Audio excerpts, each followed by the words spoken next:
Lost Castle is a roguelike side-scroller beat-em-up with randomly generated dungeons and a huge variety of items and weapons. Each life you try to fight through 5 levels and bosses to clear the game, but when you die, you return to the very start. However, to make things easier for the next run, larger enemies drop souls that can be exchanged for permanent bonuses or stat upgrades. The game supports up to 4 players in online or local co-op mode, as well as a hardcore mode and modifiers for extra difficulty. The combat is very basic but satisfying. There are 7 main weapon types with a host of variations, but what you start each life with is random and really impacts how you play.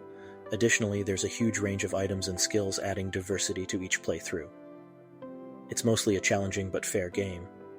Unfortunately, you cannot cancel your animations or dodge while attacking, which will be responsible for a lot of your deaths.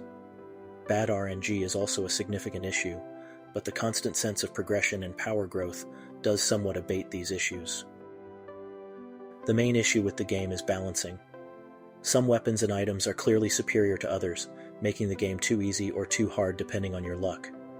The cost of upgrades rises drastically too, while improvements are generally piecemeal, so there will be times where progress will feel as if it stalls and the game becomes extremely grindy.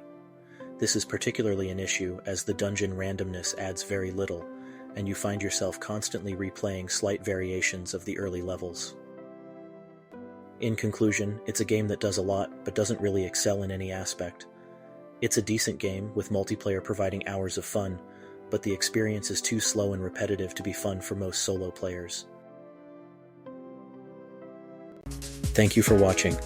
I hope you found this video useful, and remember, your time matters, so try to spend it wisely.